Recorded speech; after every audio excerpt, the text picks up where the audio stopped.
या गोमातेकडे लक्ष देण्याची आवश्यकता आहे। हिचं अगोदरच एक ऑपरेशन झालेलं आहे आणि रोज प्लॅस्टिक खात असल्यामुळं पुन्हा दुसऱ्यांदा तिच्यावरती शस्त्रक्रिया करणं हे परवडणारं नाही आहे। त्यामुळे एक मूठभर चारा या गोमातेसाठी देणं आवश्यक असल्याचं जाणवतं। त्यामुळे भांडोगण फराटा ग्रामस्थांनी नक्की या गोमातेसाठी दर्शनाला येत असताना आपला एक मूठभर चारा जर आणला तर हिचं दिवसभराची व्यवस्था होऊ शकते। याकडे गोमाता भक्तांनी लक्ष देण्याची आवश्यकता आहे। ही गावातील ठिकठिकाणचा प्लॅस्टिक कचरा खात आहे गाई।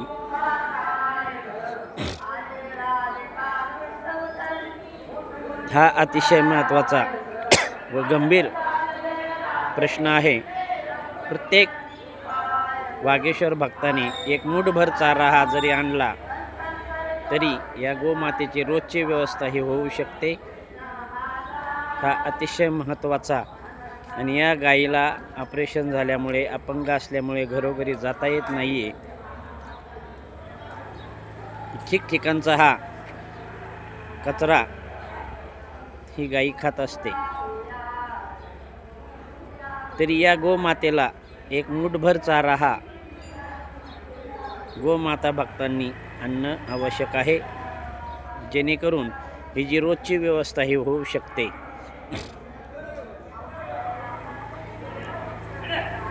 भांडोगण फराटाची गोमाता धोक्यात। भांडोगण फराटा येथील गोमातेचे आरोग्य धोक्यात।